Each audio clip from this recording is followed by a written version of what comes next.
আমাদের সদর আমন্ত্রণে আমাদের বিশেষ কিছু অতিথি যারা এসছেন তাদের আমি আমাদের ক্লাবের পক্ষ থেকে অসংখ্য ধন্যবাদ এবং আমার আন্তরিক শ্রদ্ধা জানাচ্ছি। আজকের এই পত্রিকা প্রকাশন আমার কাছে একটা স্বপ্নের প্রকল্পের সমাপ্তি।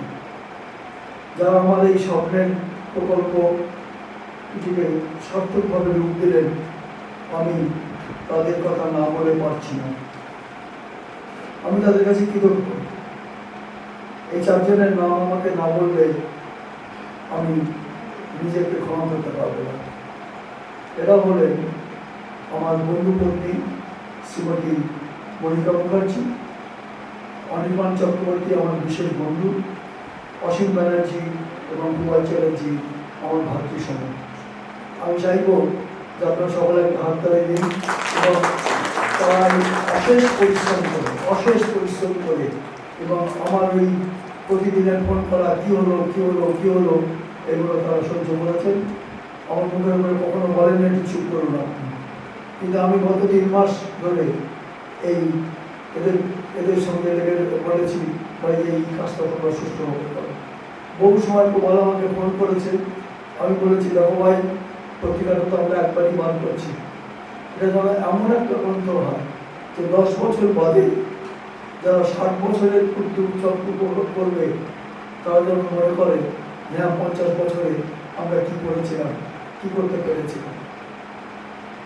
এই জন্যে তুমি পয়সার কথা ভাববে না। আমাদের ট্রেজারার এই পয়সা নিয়ে খুব চিন্তা ভাবনা করে, খুব চিন্তা ভাবনা করে, কারণ তার সবসময় ধারণা যে আমি ক্লাবে টাকা আছে বলে খরচা করতে বলি। ওটা কথাটা ঠিক, কিন্তু খরচাটা করতে বলি ক্লাবের সদস্যদের জন্য। আমার নিজের জন্য নয়। তা যাই হোক, এবং শেষের দিকে তারা এত পরিশ্রম করেছেন, বিশেষত শ্রীমতী মনিকা মুখার্জি সমস্ত বাংলা যে লেখাগুলো এসছে তার অধিকাংশই উনি প্রুফ করে উনি লিখে দিয়েছেন। এবং তিনি একজন হাউসওয়াইফ, তার বাড়িতে অনেক কাজ আছে, কিন্তু তার মধ্যেও তিনি তার এই কাজ আমার এত ভালো লেগেছে এবং উনি যা পরিশ্রম করেছেন তার জন্য আমি ওর কাছে আমাদের শ্রদ্ধেয় মানস ঘোষ এসে উপস্থিত হয়েছেন। আপনি দয়া করে সামনে আসুন।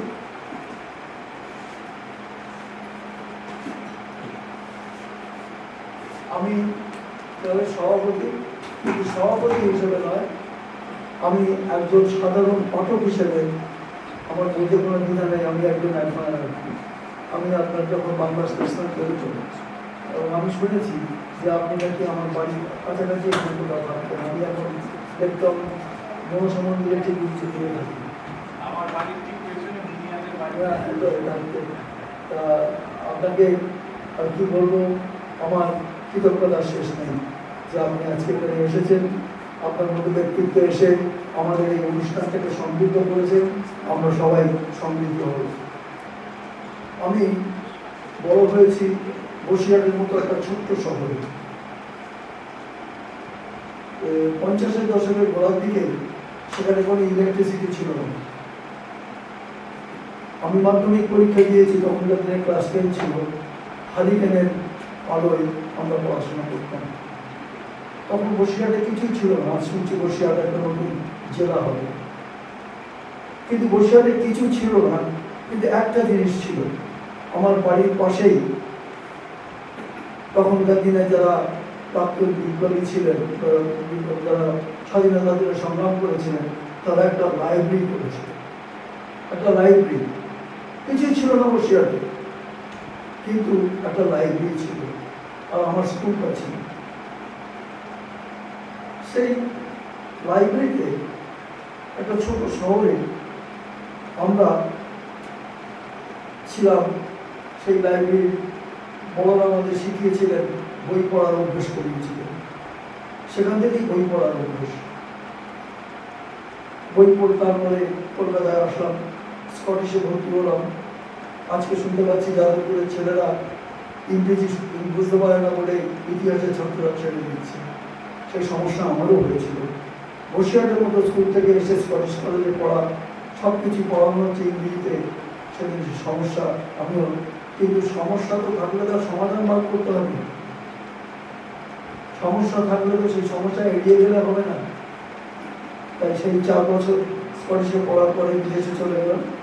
14 বছর বাদে বিদেশ থেকে ফিরে আবার সেই বসিরহাটে যুক্ত হলাম, সেই লাইব্রেরি। এবং সেখানে তখন আমাদের মনে আছে ছেলেবেলায় পয়সা ছিল না বলে আমরা হাতে লিখে সব পত্রিকা বার করতাম, হাতে লিখে পত্রিকা বার করা।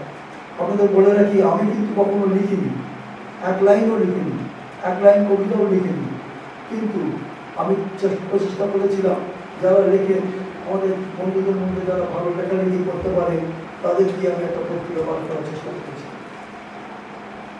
এই বসিরহাট বইমেলায় তারপরে আপনার বসিরহাটে একটা বিশাল বইমেলা হতে পারে, বিশাল বইমেলা। সেই বইমেলার সঙ্গে আমি যুক্ত হলাম এবং সেই বইমেলার সঙ্গে যুক্ত হওয়ার সুবাদে আমি অনেক সাহিত্যের সঙ্গে আমার কি হলো যে আমাদের সেখানে যেহেতু আমি কলকাতায় থাকতাম এবং সাংস্কৃতিক জগতে আমার একটু জানাশোনা ছিল আবৃত্তি পরিষদের সভাপতি হিসেবে, সেই থেকে আমি আমার উপরে দায়িত্ব পড়তো প্রতি বছর একজন সাহিত্যিককে বসিরহাটে নিয়ে যাওয়া আমাদের এই বইমেলার উদ্বোধন করার জন্য। সেই সূত্রে আমি আমার খুব প্রিয় লেখক এবং আমার মেয়েরও খুব প্রিয় লেখক বুদ্ধদেব গুহকে আমি বসিরহাটে নিয়ে যেতে পেরেছিলাম। এবং বুদ্ধদেব গুহর সঙ্গে আলাপ পরিচয় আমার জীবনের একটা অধ্যায় তুলে নিল। এবং উনি আমাকে বলেছিলেন যে আপনারা এত বড় বইমেলা করছেন, আপনারা একটা পত্রিকা বার করেন না কেন? আপনারা বইমেলার সারা বিষয়টা পত্রিকা বার করছেন না কেন? আমি সেটা বলেছিলাম এবং তদানীন্তন এমএলএ এবং যারা এর মধ্যে যুক্ত ছিলেন তারা সেটা ঠিক করলেন এবং পরের বছর থেকে এটা বইমেলার জন্য এটা পত্রিকা পাঠ করলেন। আমি যখন আবৃত্তি পরিষদের সভাপতি ছিলাম এবং এখনও আছি, তখন আমরা একটা ত্রৈমাসিক আবৃত্তির উপরে বই পাঠ করতাম।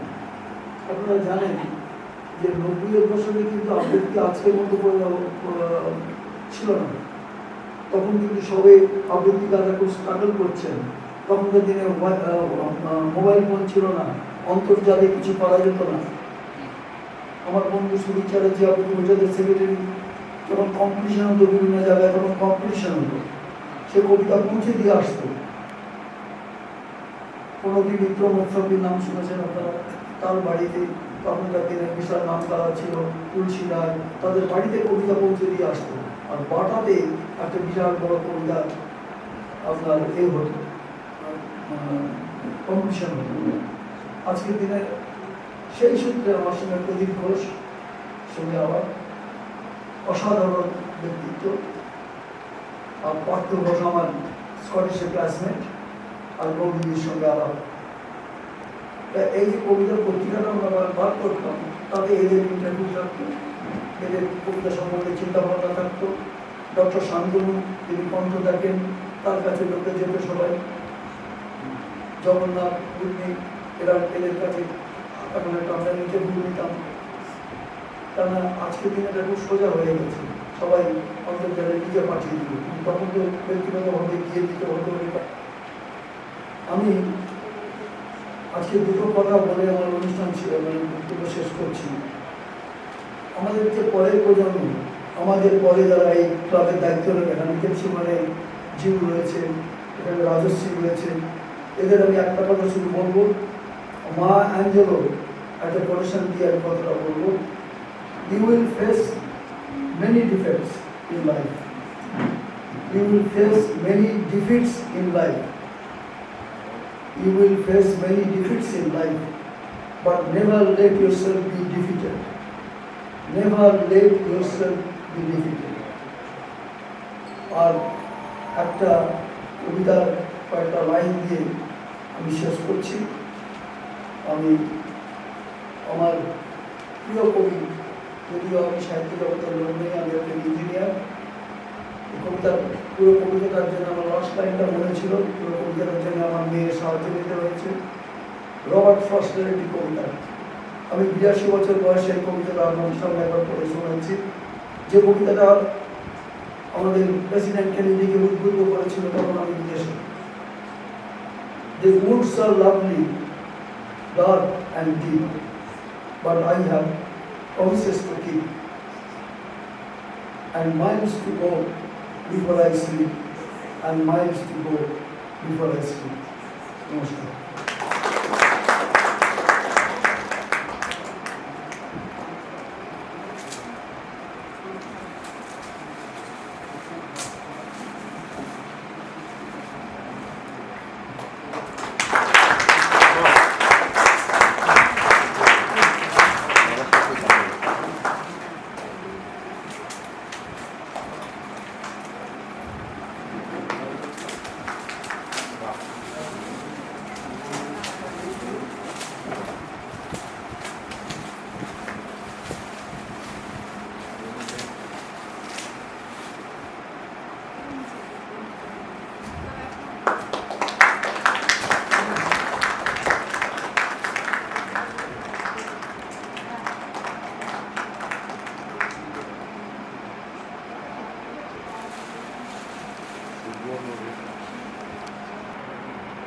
উপস্থিত লেক টাউন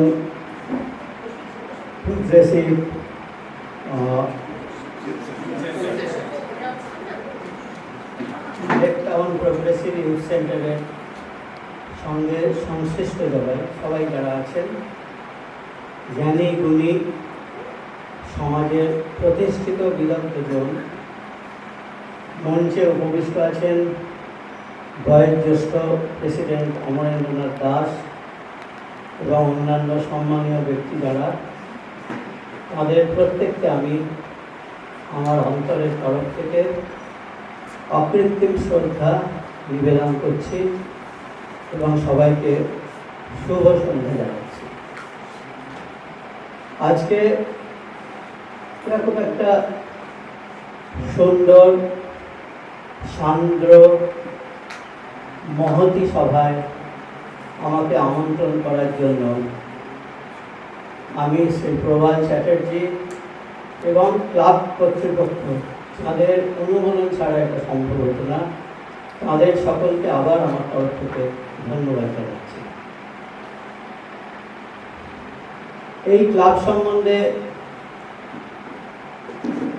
কিংবা আখড়া বলা যেতে পারে বাংলায়, আমি কিছু কিছু জেনেছি জানলাম কিছুক্ষণ আগে প্রারম্ভিক যে সম্মানীয় ব্যক্তি আমাদের জানালেন যে আমার বক্তব্যে যে 1970, 71, 72 সময় সালে যখন টালমাটাল পশ্চিমবঙ্গ,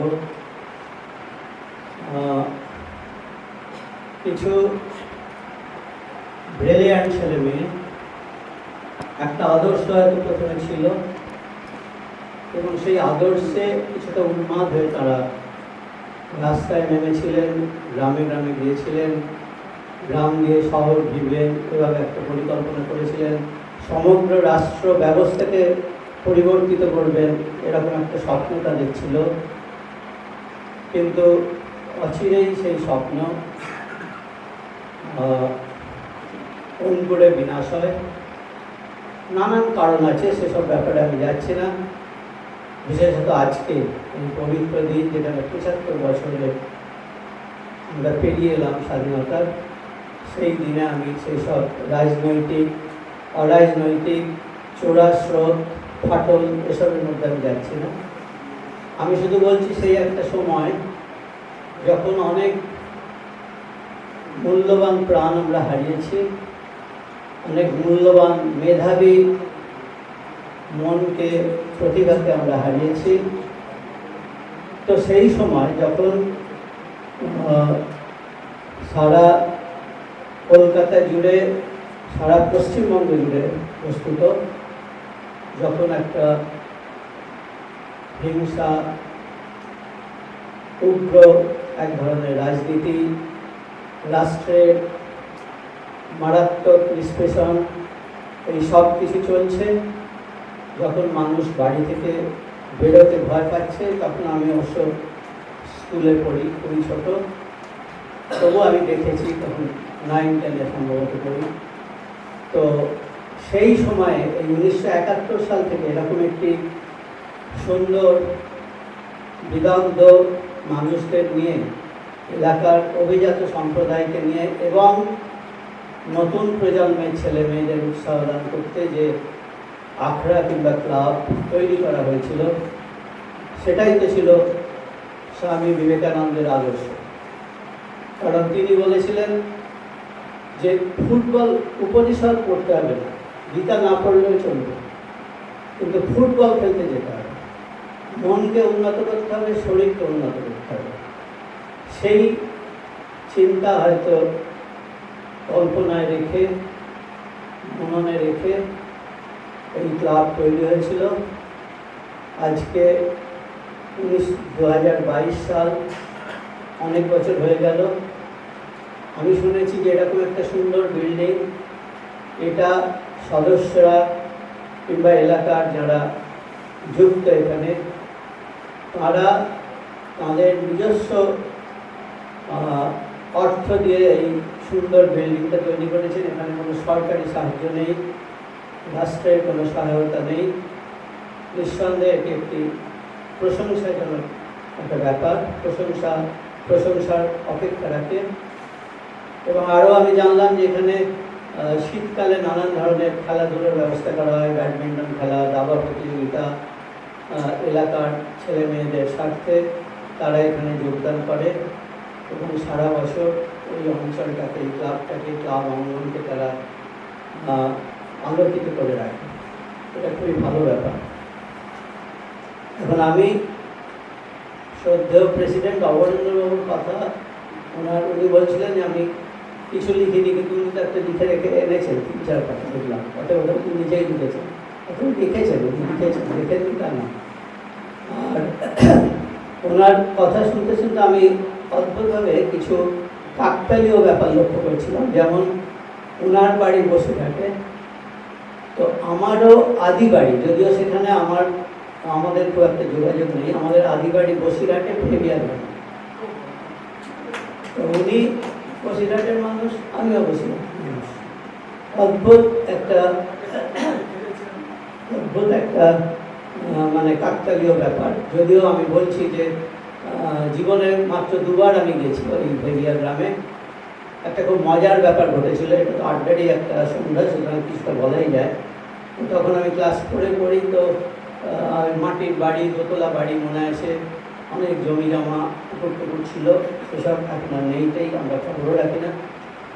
তো বাবা চলে এসেছিলেন অনেকদিন আগে কলকাতায়, সিটি কলেজে পড়েছেন, তারপরে রাঁচিতে গেছেন, সেখানেই আমার জন্ম।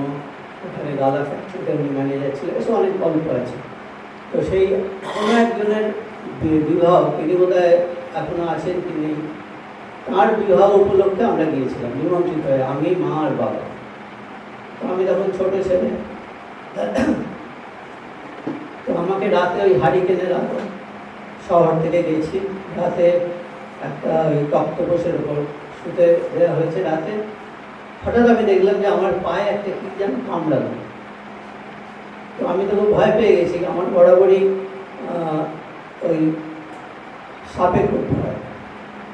তার কারণও আছে, কারণ আমার ঠাকুরদা, শুনেছি সেটা একটা গল্পের মতো, তিনি সাপের কামড়ে মারা গিয়েছিলেন।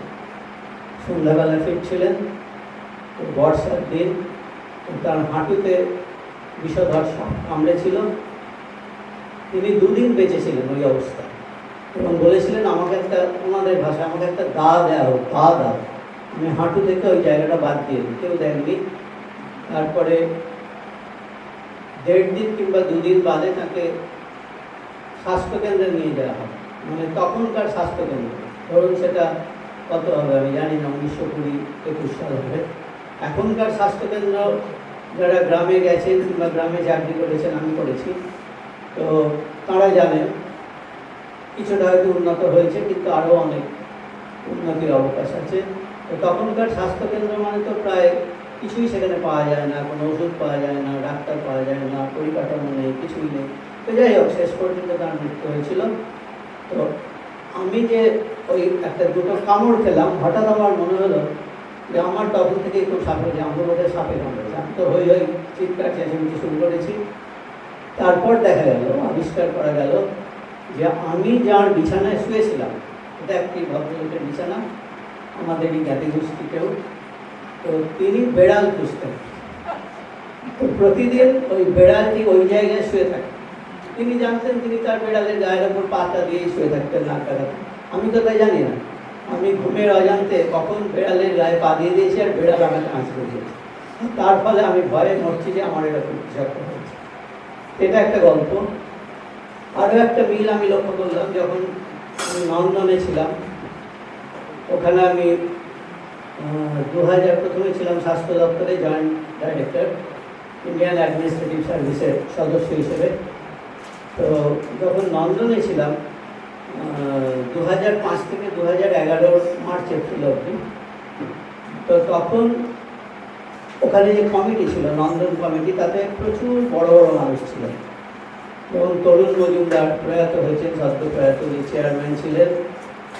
আর সভ্য ছিলেন তো অনেকেই, সৌমিত্র চ্যাটার্জি ছিলেন, উনি ছিলেন আবার কলকাতা আন্তর্জাতিক ফিল্ম ফেস্টিভ্যালের চেয়ারম্যান।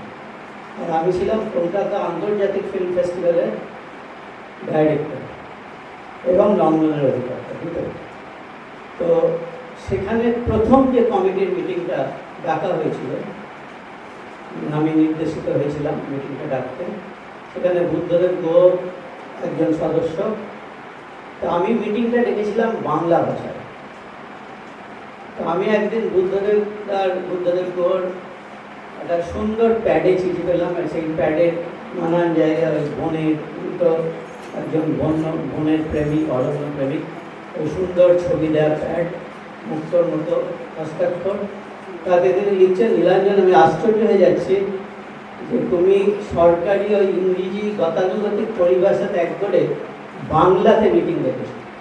আমি প্রথম বোধহয়, সেটা হচ্ছে 2005 সাল, আমি প্রথম বোধহয় কোনো বাংলায় সরকারি চিঠি পেলাম, তোমাকে ধন্যবাদ ওইটা দিয়ে শুরু করার জন্য। তবে আমি আসতে পারছি না, এইসব নানান কারণে। আরও অনেকে ছিলেন, সুনীল গঙ্গোপাধ্যায় ছিলেন, দিব্যেন্দু পালিত ছিলেন, অনেক অনেক অনেক মানুষ ছিলেন, এইসব ছিল। তো লেখক হিসেবে ততটা আসেনি, দু একবার ছাড়া। তো আমি ভাবছি যে আমার মতো একজন লেখকের যখন এত বই লিখতে হয়, মানে 1,15,000 টাকার বই লিখতে হয়েছে, সেটা কিন্তু মানে কম কথা নয়। তাহলে বড় বড় লেখকদের কত বই লিখতে হয়, তাহলে এইসব পাঠকেরা কোথায় থাকেন? তারা আমাকে চেনেন না, আমি তাদের চিনি না। তারা কিন্তু কোথাও বই পড়েন, ভালো লাগে তাদের কিংবা খারাপ লাগে, একটা প্রতিক্রিয়া জানান অন্যকে, বন্ধুকে, আমরা বুঝতে পারি না। তো পাঠক কোথাও আছে। যেমন আমি যখন দক্ষিণ দিনাজপুর জেলায় অতিরিক্ত জেলা শাসক ছিলাম, অ্যাডিশনাল ডিস্ট্রিক্ট ম্যাজিস্ট্রেট ছিলাম, ডিস্ট্রিক্ট ম্যাজিস্ট্রেটও ছিলাম ওখানে কিছুদিন, কয়েক মাস। তো অ্যাডিশনাল ডিস্ট্রিক্ট ম্যাজিস্ট্রেট ডেভেলপমেন্ট, উন্নয়ন করা ছিল আমার দায়িত্ব। তার মধ্যে লাইব্রেরি একটা ব্যাপার ছিল, লাইব্রেরির উন্নতি সাধন। তখনও লাইব্রেরি ফান্ডে টাকা পাওয়া যেত, বই কেনা যেত। পশ্চিমবঙ্গ সরকারের যে গ্রন্থমেলা হতো, যেটা গিল্ডের বইমেলার ঠিক আগে কিংবা পরে মনে করছে না, সেখান থেকে প্রচুর বই কেনা হতো। সরকারি পরিপ্রেক্ষিত বুঝে তারা চাকরি করেছেন, মানুষ দেখেছেন, সমাজের উন্নতি করেছেন, তাদের সকলকে আমার অন্তঃস্থল থেকে শ্রদ্ধা, শুভেচ্ছা ও প্রণাম জানিয়ে শেষ করছি। নমস্কার।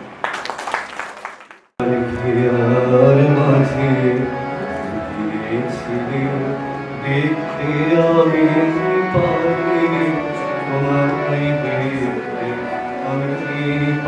পাইনি। আমার খেয়ার মাঝে বাঘের পানে চোখ মেরেছে, বাঘের আমার হৃদয় পানে চাইনি। আমার খেয়ার মাঝে দেখতে আমি পাইনি তোমাকে, দেখতে আমি পাইনি। আমার খেয়ার মাঝে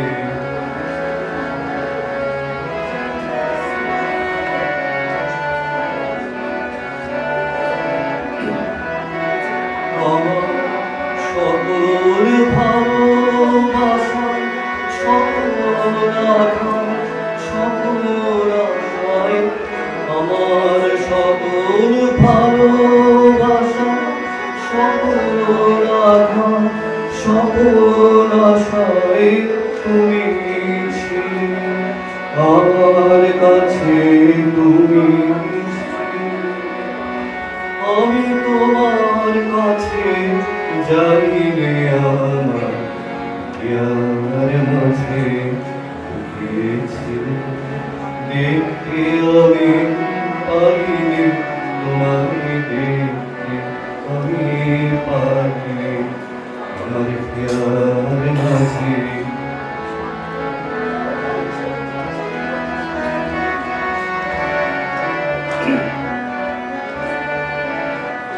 তুমি আনন্দ হয়েছিলে আমার হৃদয়, তুমি আনন্দ হয়েছিলে আমার হৃদয়।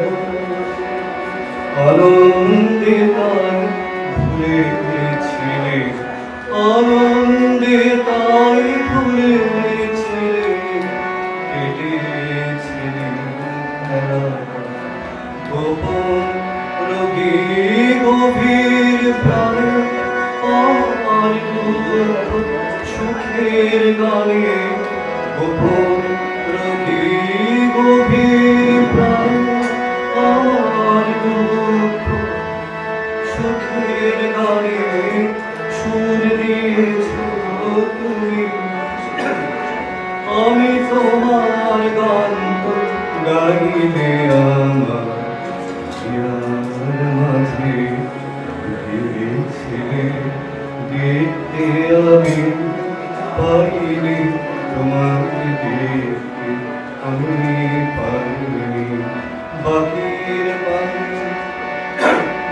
চোখ মেলেছে বাহির পরে আমার হৃদয় পারে চাইলে আমার যার মাঝে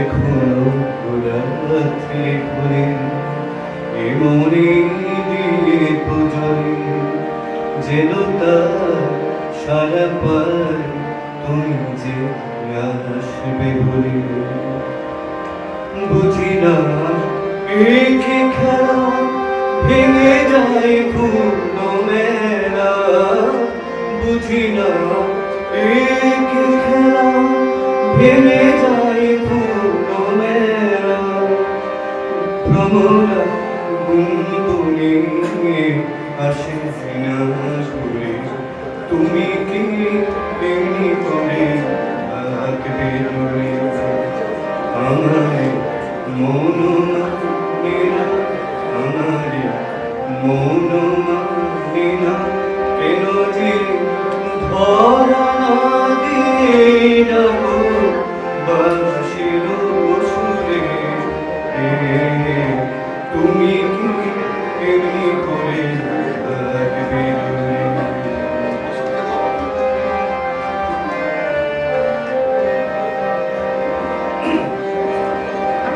রয়েছি একা একা কবে যে পাবো দেখা রয়েছি একা একা কবে যে পাবো দেখা যে পাবো যায় শরীর সে আসে না ঘুরে তুমি কি এমনি করে আসবে দূরে আমার মন মানে না আমার মন মানে না কেন যে ধরা দিয়ে ডাকো বাঁশির সুরে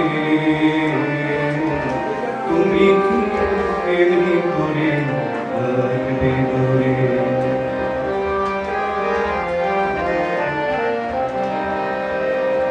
এখনো রাত্রি বলে এমনি দীপ জ্বলে যে সারা পায় তুমি যে আসবে বলে বুঝি না একে খেলা ভেঙে যায় পুরো মেলা বুঝি না একে খেলা ভেঙে যায় পুরো মেলা ভ্রমরা গুনগুনে আসে না ঘুরে তুমি কি এমনি করে থাকবে দূরে আমার মন মানে না আমার মন মানে না কেন যে ধরা না দিয়ে ডাকো বাঁশির সুরে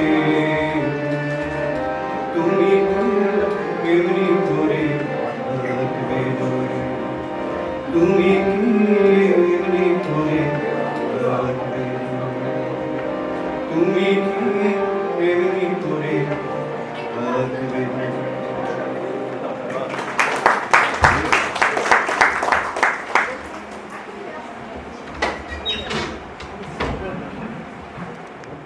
শ্রীযুক্ত অমরনাথ দাস মহাশয় তার স্বপ্নটা আমাদের বলেছেন, বইয়ের বীজ নিরূপণ তিনি করেছেন এবং তিনি সেই স্বপ্নটা মাথায় রেখে অনেক কথাই আমাদের বলেছেন এবং নিজে উনি যতগুলো কথা বলেছেন আপনারা সবাই মন দিয়ে সেগুলো শুনেছেন। আমি সেগুলো আর পুনরাবৃত্তি করব না। আমি শুধু বলছি উনি আমাদের মাথার উপর একটা চাপ সৃষ্টি করেছিলেন। উনি বলে দিয়েছিলেন যে এমন একটি স্মারক গ্রন্থ হতে হবে যেটি সকলের বাড়িতে বুক শেলফে শোভা পাবে শুধু নয়, সবাই মন দিয়ে আগ্রহ সহকারে পড়বে এবং স্মারক গ্রন্থটি এমন লেখায় সমৃদ্ধ হতে হবে যার ভেতর থেকে কিছু জ্ঞান আহরণ করা যাবে, কিছু আনন্দ পাওয়া যাবে, কিছু রস পাওয়া যাবে। তো সেই স্মারক গ্রন্থতে বিভিন্ন রকমের লেখাই রয়েছে, ইংরেজি, বাংলা, কবিতা, গল্প, ভ্রমণ কাহিনী, অনেক কিছু রয়েছে। আপনারা যখন হাতে পাবেন তখন পড়লেই বুঝতে পারবেন। সত্যি বইটা অমূল্য হয়েছে, অমূল্য রত্ন হয়েছে progressive lake town progressive youth সেন্টারের তরফ থেকে। এবার বলি, 9ই মার্চ আমাদের কনভেনার অসীম ব্যানার্জি নোটিশ বোর্ডে জানিয়ে দিলেন যে যারা যারা সম্পাদক মণ্ডলীর সদস্য এবং সদস্যই তারা সবাই প্রবল চ্যাটার্জির বাড়িতে এতটার সময় মিলিত হবে। তো আমরা প্রথম মিলিত হলাম 10ই মার্চ। 10ই মার্চ বসে প্রথমে সেই বইয়ের পরিকল্পনা বলতে কী ধরনের লেখা নেওয়া হবে, সেই লেখাগুলো কার কাছ থেকে জোগাড় করবে, কার ওপর ভার দেওয়া হবে যে তুমি এত লেখা জোগাড় করবে, তুমি এতটা করবে।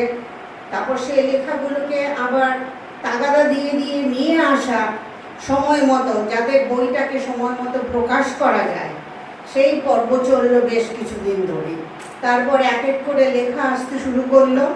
তখন আমাদের কনভেনার প্রবাল, অনির্বাণ, আমরা সবাই মিলে ভাগ করে নিলাম লেখাগুলোকে প্রুফ দেখার জন্য।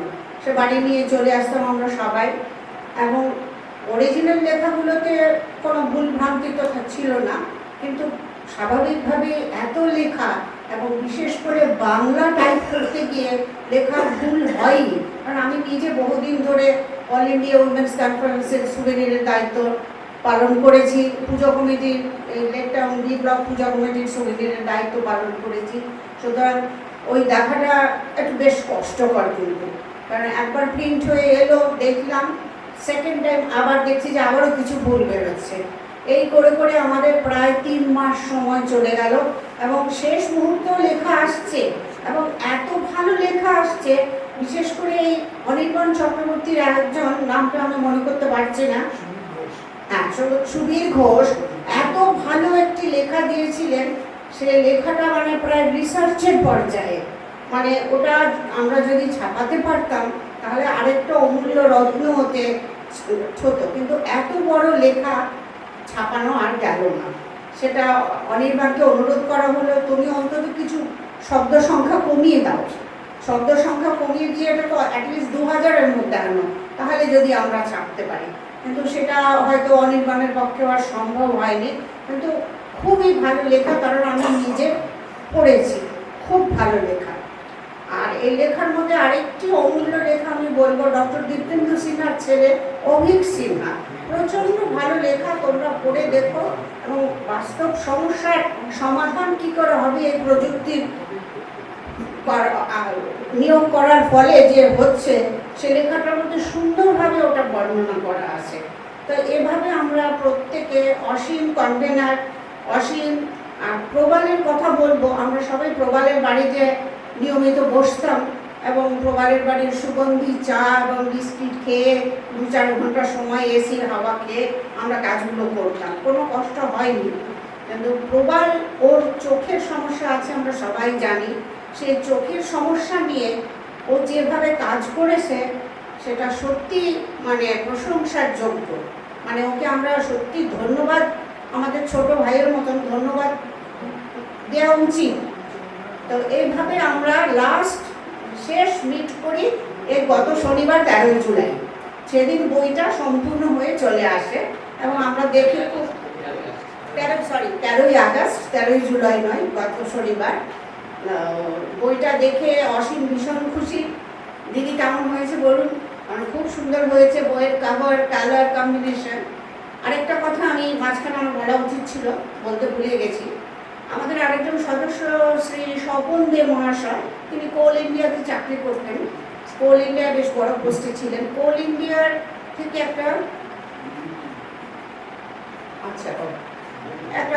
আমাদের একটা হিন্ট দিয়েছিলেন কিছু মনীষীর কথা বইতে দেওয়ার জন্য। তো আমরা সেগুলো কোনো গল্পের শেষে দিয়েছি, সেগুলো পড়ে যে সমস্ত মনীষীদের আমরা জানি কিংবা জানি না তাদের কথা আমরা পাবো সেই বইতে। তো এভাবে 13ই অগস্ট আমরা বইটা সম্পূর্ণভাবে পেলাম।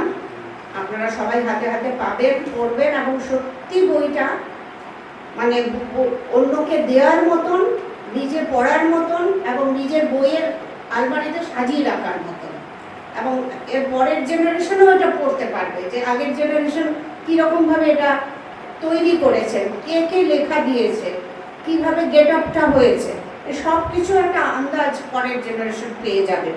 তাই এইটুকু বলে এটা এই প্রসঙ্গে আমি শেষ করলাম। এবার যেটা খুব বোরিং কাজ, ধন্যবাদ জ্ঞাপন করা। অনেকের নাম হয়তো ভুলে যাবো, তা আমাকে অসীম মনে করিয়ে দেবে। আমি প্রথমেই ধন্যবাদ জ্ঞাপন করছি আমাদের প্রধান অতিথি শ্রীযুক্ত নীলাঞ্জন চট্টোপাধ্যায় মহাশয়কে। তার প্রচণ্ড কাজের, বিভিন্ন জায়গায় কাজের অভিজ্ঞতা, সেই অভিজ্ঞতার বর্ণনা উনি করেছেন। খুব সুন্দর কথা শুনিয়েছেন, আমাদের কবিতা পাঠ করেও শোনালেন। তিনি যে তার অমূল্য সময় থেকে বার করে আমাদের সঙ্গে এসছেন আমাদের প্রধান অতিথির আসন গ্রহণ করতে, সেই জন্য তাকে আমি অসংখ্য ধন্যবাদ জানাচ্ছি। এবারে ধন্যবাদ জানাবো আমাদের সভাপতি শ্রীযুক্ত অমরেন্দ্রনাথ দাস মহাশয়কে, যিনি আমাদেরকে সব সময় পেছন থেকে ঠেলা দিয়ে এটা কত ভালো যেন হয় বইটা, এটা বলে গেছেন ক্রমাগত। তারপরে জানাবো সম্পাদক মণ্ডলীর অসীমকে, কনভেনার হিসেবে অত্যন্ত দায়িত্বপূর্ণ, খুব কর্মযোগী একেবারে। তার সঙ্গে খুব গল্পও বলেছেন, আমাদের অনেক গল্পও শুনেছি কাজ করতে করতে। আর প্রবালের কথা আগে একবার বললাম, আবারও বলছি। আর অনির্বাণ চক্রবর্তী সবচেয়ে ফাঁকিবাজ না, শারীরিক কারণে অনেক সময় মিটিংগুলোতে আসতে পারেনি, কিন্তু খুব সুন্দর লেখা দিয়েছেন ওর সাংবাদিক জীবনের। সুতরাং এদের এই সম্পাদক মণ্ডলীর এই 3 জন সদস্যকে আমি নিজেকে তো নিজে ধন্যবাদ দিতে পারি না, আমি আছি, ওরা আমাকে ধন্যবাদটা দেবে। সবাইকে ধন্যবাদটা দিচ্ছি।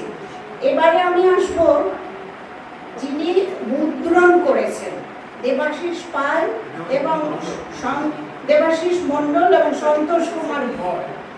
দেবাশিস অক্লান্তভাবে পরিশ্রম করে, বেশিরভাগই বাংলা লেখা, সেগুলোকে বারবার করে শুদ্ধ করে দেওয়া হচ্ছে, আবার করেছে, এবং কাভারিংয়ের মধ্যে ওপরের কাভারটার মধ্যে কালারে মিল ছিল না, সেটা আবার কি করে মেলাতে হবে, ও অক্লান্ত পরিশ্রম করেছে। সুতরাং ও বিশেষভাবে ওরা এই মডার্ন প্রিন্টার্স আমাদের লেকটাউন প্রোগ্রেসিভ ইউথ সেন্টারের পক্ষ থেকে ধন্যবাদ আর্পণ। ওদের ধন্যবাদ দিয়ে ছোটও করা যায় না, ওদের কাজের তুলনা হয় না যে কাজ ওরা করেছে। এবারে আমি ধন্যবাদ দেব আমাদের যত সদস্য এবং সদস্যা আজকে উপস্থিত হয়েছেন এই স্মারক গ্রন্থ উদ্বোধন উপলক্ষে, তাদের সকলকে।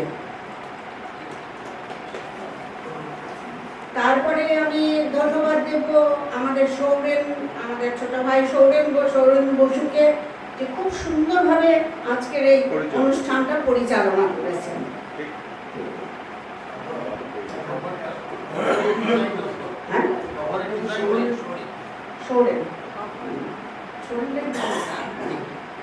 এরপর আমি ধন্যবাদ দেব যারা এই টেবিল চেয়ার এই সমস্ত ব্যবস্থা করেছেন তাদেরকে, ডেকোরেটরসকে। বিমল তার নাম, বিমল এখানে উপস্থিত নেই, তো আধুনিক ডেকোরেটরস, তাকে ধন্যবাদ জানাচ্ছি। যারা মাইক এবং এসব সরবরাহ করেছেন তাদেরকে ধন্যবাদ জানাচ্ছি। জয় আমাদের সদস্য, জয় সব ছবি তুলছে, জয়কে সেই জন্য ধন্যবাদ জানাচ্ছি।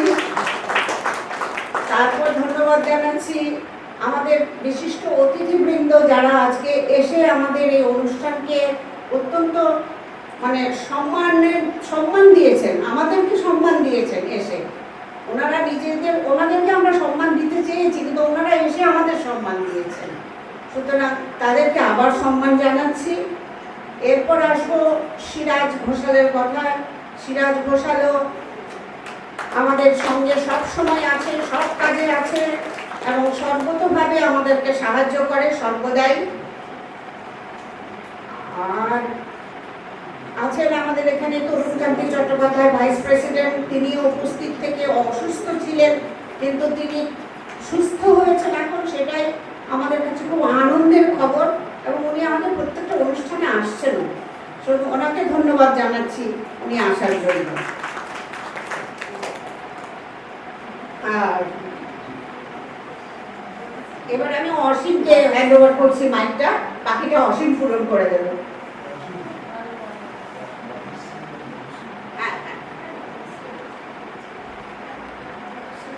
ধন্যবাদ জ্ঞাপন হয়েছে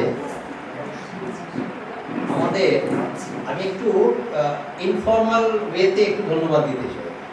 তার প্রাথমিক আমি ধন্যবাদ দেব আমার ক্লাব সদস্যদের যারা লেখা দিয়েছে। তারা লেখা না দিলে আমাদের এটা আজকে তৈরি করা যেত না। তাদের 20টা লেখা পাওয়ার পর আমরা বলতে পেরেছি যে আমরা 20টা পেয়েছি, আরো 20টা আমার বাইরের লেখা চাই। আমার এই ক্লাবের সদস্যরা যদি লেখাটা না দিতেন, আমার এই দাবিটা, এই অধিকারটা আমার তৈরি হতো না। আমি প্রথম আমার ক্লাবের সদস্য কন্ট্রিবিউটর যারা, আমি তাদেরকে ধন্যবাদ দেবো যে তাদের এই অবদান না হলে আমরা আজকে এই বই বার করতে পারি। দ্বিতীয়, দাদা সম্পর্কে বলার কিছু নেই। দাদা আমি দাদাকে বলি বিশ্ব প্রপিতামহ আমাদের অমরেন্দ্রনাথ দাসকে। ওনার মাথার মধ্যে সারাটা দিন প্রগ্রেসিভ ইউজ সেট থাকে। কখনো কখনো আমরা বিরক্ত হয়ে রাগ করি, সারাক্ষণ বলেই যাচ্ছে অসীম এটা দেখে নেবে, অসীম ওইটা দেখে নেবে, প্রভা এটা দেখে নেবে, সিরাজ এটা দেখে নেবে, মিস্টার মুখার্জি এটা যেন ভুলবেন না, অনির্বাণ তুমি যেন ভুল করো না, তুমি একটু ভুলো মন আসো, এটা সারাক্ষণ উনি করছেন। কিন্তু এই যে পড়াটা, এটাতে প্রমাণ হয় যে উনি কতখানি ক্লাবকে নিয়ে ভাবেন। প্রত্যেকটা মুহূর্ত ওনার ঘুম থেকে উঠে থেকে ঘুমতে যাওয়া পর্যন্ত রাত্রে এই সারাক্ষণ ওনার মধ্যে একটু জ্ঞানের থাকেন। মানে আমরা যাকে বলি শয়নে স্বপনে সর্বত্রই উনি ক্লাবকে নিয়ে ভাবেন। আমি তার কাছে কৃতজ্ঞতা প্রকাশ করি, শুধু ধন্যবাদ দিই। এরপরে আসছে আজকে আমাদের মধ্যে কিছু বয়স্ক মানুষ এসেছেন যাদের শারীরিকভাবে তারা কতখানি সক্ষম নয়। আমি দেখতে পাচ্ছি আমাদের মুখার্জিদা এসছে। মুখার্জিদা সকালে আমি জিজ্ঞেস করলাম দিদিকে, দিদি মুখার্জিদা আসতে পারলেন না, বলছে পায়ে ব্যথা। এবারে কিন্তু এসেছেন মানে আমাদেরকে অনুপ্রাণিত করেছেন। উনি আসাতে আমরা ফিল করছি যে আমাদের এই প্রয়াসটা, আমাদের প্রচেষ্টাটা সফল হয়েছে। আমাদের মধ্যে মানুষদা এসেছেন। মানুষদা আসাটা খুব বড় এই জন্যে, আমি যখন খুব ছোট, আমার বাবার সাথে মানুষদার খুব ভালো পরিচয় ছিল। আমার বাবার নাম অমদিলাল বন্দ্যোপাধ্যায়। আমার সাথে মানুষদার তখন পরিচয় হওয়া সম্ভব ছিল না, তখন অত্যন্ত আমার অল্প বয়স। কিন্তু মানুষ ঘোষ একটা সংবাদপত্র জগতে, সাংবাদিক জগতে তখন একটা ফিগার। আমরা শুনতাম মানুষ ঘোষ এখানে থাকেন, মানুষ ঘোষ এখানে দেখতাম, লম্বা চেহারা, চলাফেরা করতেন, খুব সফল সাংবাদিক। বহু মানুষকে আমরা তৎকালীন সময়, আজকালকেও মানুষ হয়তো সেভাবে বলতে পারবেন না, আজকাল তো খবরের কাগজ পড়েই খুব কম লোক, এখন তো মোবাইলে খবরের কাগজ পড়ে, কাগজ পড়ার লোক সংখ্যা ক্রমশ কমছে, প্রিন্ট মিডিয়ার অবস্থাও খুব খারাপ হচ্ছে। আপনারা জানেন হয়তো তাদের চাকরি চলে যাচ্ছে, কোম্পানিগুলো আস্তে আস্তে বন্ধ হয়ে যাচ্ছে। আমি একটা সময় প্রিন্ট মিডিয়ায় ছিলাম বলে আমার একটা দুঃখ হয়, আমিও ওই সংবাদপত্রে চাকরি করে এসেছি 5টা বছর। আমাদের মধ্যে জয় ফটোগ্রাফি করেছে। Joy is not a professional photographer, Joy নেশায় করে, এটা কিন্তু পেশা। ও যে রিটায়ার্ড সরকারি একজন কর্মী ছিল, রিটায়ার্ড, কিন্তু ওর নেশা হচ্ছে ফটোগ্রাফি করা। এবং ক্লাবকে নিয়ে আমরা ওকে দাবি করি। আমি কালকে ওকে বললাম তো কোনো কথা আমি শুনবো না, তুই সন্ধ্যে 6টার মধ্যে তুই এখানে হাজির হয়ে যাবি। বললাম কিন্তু করতে আমার সবটাই করতে হবে, স্টিল ফটোগ্রাফি এবং ভিডিও ফটোগ্রাফি। করলো, সবটা করলো, কথাটা রাখলো। আমি তো ধন্যবাদ দিলে কম বলা হবে। আমি বলবো ছোটবেলাকার যে আমাদের সম্পর্ক, সেই ঋণ সেটা দিয়েই চলছে, এটা ধন্যবাদের জায়গায় নয়। ওমান আমি একই বয়সী, আমরা একসাথেই আমরা বড় হয়েছি।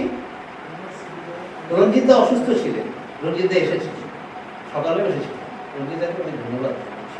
বিশ্বাসবাবুর পাশেই থাকেন, বিশ্বাসবাবু সস্ত্রীক এসেছেন, আমি দেখলাম, আমি যখন ঢুকছি ধন্যবাদ জানাচ্ছি। জয়শ্রী আমাদের, রাজশ্রী আমাদের এনার্জির অন্যতম প্রতিনিধি। আমরা বলি যে কয়েকজন আমাদের মধ্যে যারা আছে, যারা একটু এনার্জি আছে, আমরা তো বুড়ো হয়ে গেছি, আমি বুড়োদের মধ্যে, আমি তো 60 পেরিয়ে গেছি, তো ওরাই আমাদেরকে বাঁচিয়ে রেখেছে, ওরা আমাদের সামনে আছে। আমি ওর দিদিকে ছোটদের মধ্যে ধরি না, ওর দিদিকে তুই বড় হয়ে গেছিস, কিন্তু ও ছোট আছে। আমি আজও বললাম সেটা, ওর সামনেই বললাম, ও আমাকে খুব গালাগাল দেয় এখানে কোন পরে আমি জানি। তো তুমি আমাকে কি করে বললে আমি বড়দের সাথে, আমি ওকে এখন উঠলে আমাকে বড়দের বলে, আমাকে সে দুটো বলতে তোমাদেরকে আমি কাকা বলো, আমি কাকা বলে মার খাবি, দাদা বলিস দাদাই বলি। সামনে সামনে বলি, সে সামনে বসে আছে। রাজশ্রীকে আমরা ছোটদের বলি। আমাদের মধ্যে টুপাই মানে আমাদের প্রবলের ছেলে, আমার তাকে একটা ধন্যবাদ দেওয়া আছে, কারণ আমরা যখন দিতাম না খাবারগুলো সে কিনে আনতো, এটা কেউ বলেনি। অনেক খাবার এসে গেল, কে দিয়ে টুপাই নিয়ে এসছে, আমরা তো জানতে পারি নীরবে টুপাই খাবার নিয়ে চলে এসছে। আর আমাদের যাকে দেওয়া তার ভালো নাম বর্ণালী, তার নাম নুপু, সে হচ্ছে প্রবলের স্ত্রী। নীরবে চা হয়ে যেত, আমরা জানতেও পারতাম না, চা করে নিয়ে চলে এলো। এবং শুধু তাই নয়, কখনো কখনো আমরা নুপুরের কাছে মতামত চাইতাম, নুপুর মতামত দিত নাই কথা আমি বলবো। আমি কখনো নুপুরের মুখটা বেজার দেখিনি যে আমরা ঘরে বসে আছি ঘন্টার পর ঘন্টা, তার জন্য বিরক্ত, আমি কোনোদিন সেটা দিই। আমি এই জন্য নুপুরের প্রতি আমার একটা আলাদা শ্রদ্ধা আছে, যে নুপুর এইভাবে আমাদের অত্যাচার শব্দটা ব্যবহার করছি না। যাই হোক, আমাদের এই ধরনের যে এনগেজমেন্ট, আমরা এখন থাকতাম ওর ঘরটাকে বন্দি করে, খুব ভালো ঘর সাজায়, সুন্দর করে ঘরটাকে সাজিয়ে রাখে, এইসব খুব ভালোবাসে। তো আমরা নোংরা করে দিয়ে আসতাম, আবার সেটাকেও সাজাতো। আমার নুপুরকেও ধন্যবাদ, এখানে নেই আজকে এই মুহূর্তে, তা আমি তোমাকে অনুরোধ করবো যে আমার ধন্যবাদে কনভে করে দেওয়ার জন্য নুপুর এবং টুকাইকে। তো বিমলকে ধন্যবাদ দেওয়া হয়েছে, দেওয়া হয়নি কাকে? সৌরেনকে ধন্যবাদ দিয়েছে। বলছি প্রচ্ছদের জন্য ভুলেছি। প্রচ্ছদের প্রথম ভাবনাটা আমাদের আসে আমরা বলি, যেহেতু এটা আমাদের গোল্ডেন জুবিলি, আমরা এটাকে সুবর্ণ মানে স্বর্ণ সুবর্ণ এইখান দিয়ে কোনো একটা নাম দেব। তো আমার মুখ দিয়ে হঠাৎ বেরিয়ে যায় সুবর্ণ রেখা। তো আমার দৃষ্টতা এরা সবাই মেনে নিল, বলে ভালো নাম দিয়েছিস, সবাই তুই বল, ভালো নাম দিয়েছিস, উনি আমাকে তুই বলে, ভালো নাম বলেছো, ভালো তুমি বলো, অসুবিধা ভালো নাম। আমরা মেনে নিলাম সবাই সুবর্ণ রেখা, কারণ সুবর্ণ মানে স্বর্ণ জয়ন্তী সুবর্ণ, আর রেখা মানে লেখার একটা রেখা শব্দটা ব্যবহার করলাম। আমরা প্রথমে এটা রেখেছিলাম সুবর্ণ জয়ন্তী স্মারক গ্রন্থ, সেটা বাবলাদা বললো যে দুবার সুবর্ণ জয়ন্তী কেন নেই, আমরা লিখেই দিচ্ছি যে 1971 থেকে 2021 ওখানে বোঝাই যাচ্ছে, তাহলে শুধু স্মারক। আমরা প্রথমে বলেছিলাম সুভেনির পত্রিকা করবো, পরে আমরা এটাকে পাল্টে করেছি গ্রন্থ বই, এটা কিন্তু পত্রিকা নয়। পত্রিকা গ্রন্থের যে তফাৎ, এখানে আমাদের যে বিদ্বজ্জন আছেন আপনারা সবাই জানেন, this is not a magazine, this is a book. আমি স্পেসিফিকলি বলতে চাই এটা একটি বই, এবং আমরা চেষ্টা করেছি যতদূর পেরেছি যত্ন নিয়ে এটিকে তৈরি করার। আমি এটা বলতে পারি না যে জিরো ডিফেক্ট, আমি এমন এত বড় দাবি করার সাহস আমার নেই, কিন্তু আমি এটুকু বলতে পারি মিনিমাম ডিফেক্টস এখানে থাকবে। যেটা খবরের কাগজে থাকতো, খবরের কাগজে যারা চাকরি করেছেন তারা জানেন জিরো ডিফেক্ট খবরের কাগজ কোনোদিন বেরোয় না, বেরোনো সম্ভব না। এই বইটাও জিরো ডিফেক্ট হবে না, একটা ভুল মুদ্রণ ভুল তো থাকবেই, সেটা আপনাদেরকে নিজ গুণে ক্ষমা করতে হবে। অনেক কথা বলে ফেললাম। আমি সবার কাছে আমি আজকে যে শিল্পী, আমি অজয় এবং অনন্যাকে, অনন্যা আমার ঘরের আমার নিজের আমার সন্তান, তাও আমি তাকে ধন্যবাদ দিচ্ছি যে অজয় এবং অনন্যা আমাদের এসেছে, আজকে গান পরিবেশন করেছে। আর যে আলোর এই যে ব্যবস্থাটা করলো রমেশ, তার কথা আমরা একটু বলিনি। রমেশকে আমরা দেখতে পাই না, রমেশ এখানে রমেশের লোক ভাবে বসে আছে, রমেশ নীরবে করে দিয়ে চলে যাবে। রমেশ এই হবে, কটা লাগবে তোমার, সাউন্ড কটা লাগবে, এতগুলো লাগবে, লাইট কটা লাগবে, এতগুলো লাগবে, রমেশ কাজ করবে। এই রমেশ কিন্তু আমাদের ওই আরেকজন যে পিছন থেকে কাজ করে। আপনি ডেকোরের কথা দিদি বলেছেন, বিমলকে আমাদের দুটো একটু চালও কম পড়েছে। আমরা সকালবেলা তো সমস্ত গোছাচ্ছি যখন, আমি আর প্রবার বললাম চল এখনই চাদর তুলে নিয়ে চলে আসি। গাড়িতে নিয়ে ওর দোকানের সামনে গেলাম, নামতেও হয়নি, ওর লোকটি এসে চাদর দুটো আমাদের গাড়িতে তুলে দিল, আমরা নিয়ে এসে খেতে পারি। এরকম আমাদের সঙ্গে সম্পর্ক, তাদেরকে ধন্যবাদ দিই। এমনকি বিমলের ছেলেকেও আমি ধন্যবাদ জানি, বিমলের ছেলেও খুব কম। বিমলের বাবা অ্যাকচুয়ালি আমাদের সাথে যুক্ত ছিলেন, হ্যাঁ, তাকে দিয়েই আমাদের শুরু হয়েছিল, নিরঞ্জন দা। তো আমি আজকে যারা এসেছেন আমি তাদের সবাইকে আবার ধন্যবাদ জানাচ্ছি, আমার আন্তরিক কৃতজ্ঞতা জানাচ্ছি। আমি প্রথমে সম্পাদক মণ্ডলীর যে কনভেনার হিসেবে এবং ক্লাব সম্পাদক হিসেবে আমি সবাইকে আবার ধন্যবাদ জানিয়ে আজকের অনুষ্ঠান শেষ করছি, এবং আমাদের প্রত্যেককে অনুরোধ করছি যে যাওয়ার আগে আপনারা বইটা নিন, গ্রন্থ নিন, এবং সামান্য একটু মিষ্টি মুখের আয়োজন আছে, সেটি নিয়ে আপনাদের আজকে আমরা অনুষ্ঠান শেষ করছি।